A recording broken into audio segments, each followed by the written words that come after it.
Hallelujah, Hallelujah.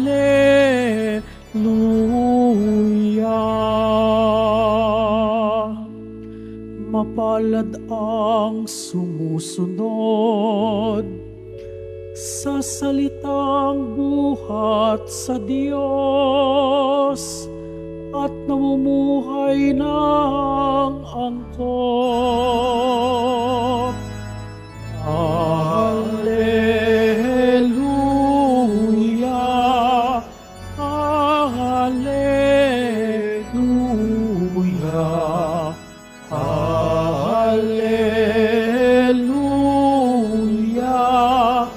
Hallelujah.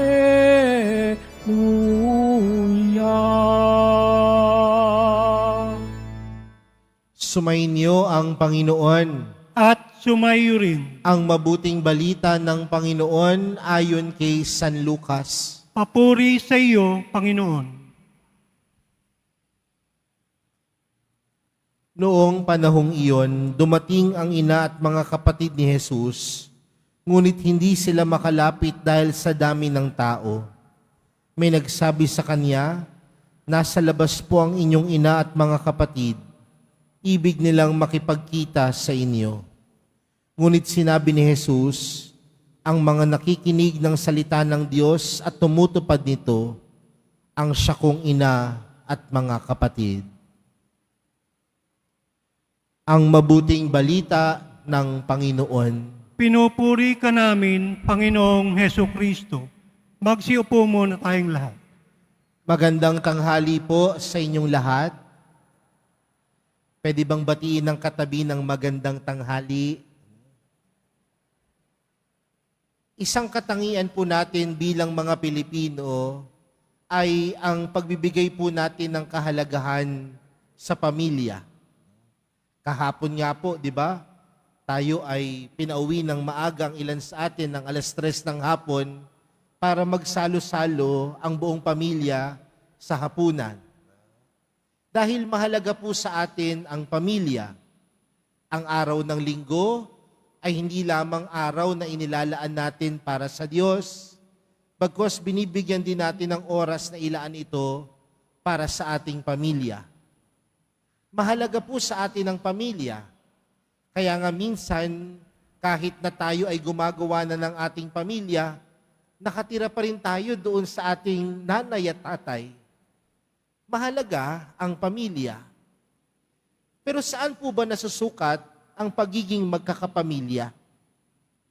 Madalas nasusukat ito sa pagiging magkadugo.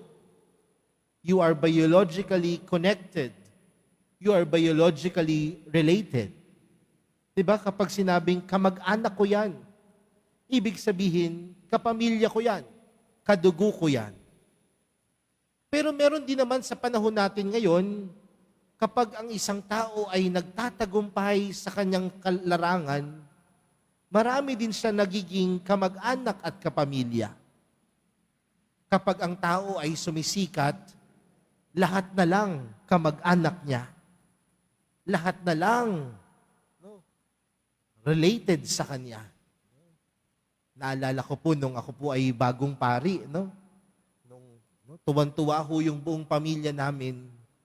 At nakakatuwa din ho, dahil yung mga dati po naming kamag-anak na hindi naman ako pinapansin, nung naging pari ako, pamangkin, tsahin mo ako. Pero ano po ba ang pagiging magkapamilya? Sa dugo, sa relasyon, sa ugnayan. Bakit ko sinisimulan sa ganitong pamamaraan ang ating pagninilay sa araw na ito? Tandaan natin yung ating ibanghelyong napakinggan, napakaiksi. Ito ay nagpapatungkol na kung saan ang Panginoon ay dinudumog ng napakadaming tao. Bakit? Ang mga tao ay nakaranas ng milagro mula kay Jesus. Ang mga tao ay sumusunod sa Panginoon dahil sila ay may nakukuha sa Panginoon. Kaya dinudumog siya ng napakadaming tao. At nung mga oras na yon, ang mahal na berhen at ang kanyang mga alagad hinanap ang Panginoon. Sa ibang ebanghelyo po, may katanungan pa ang Panginoon. Sino ang aking ina? Sino ang aking mga kapatid?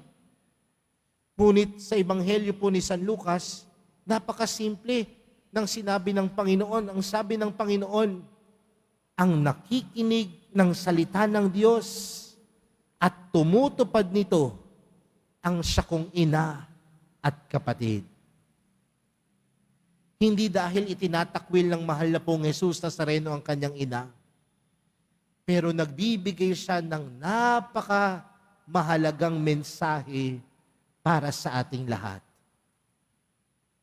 Na ang pagsunod sa Panginoon ay hindi lamang tayo basta sumusunod. Ang pagsunod sa Panginoon ay hindi lamang dahil may nakukuha tayong kapalit, kundi ang tunay na sumusunod sa Panginoon ay ang mga taong tumutupad at gumagawa ng kanyang mga turo, ng kanyang mga salita. Mas magandang tingnan po yan. Ang tunay na kamag-anak ni Jesus, hindi lang dahil siya ay laging nasa loob ng simbahan. Ang tunay na kamag-anak ng Panginoon, hindi lang dahil itinuturing niyang deboto ang kanyang sarili, kundi ang tunay na kamag-anak ng mahal na pong Jesus Nazareno, tumutupad sa kanyang salita. Kaya nga napakaganda po ng ating unang pagbasa. Pinapaalalahanan po tayo na ang Panginoon lang ang nakasasaliksik ng puso.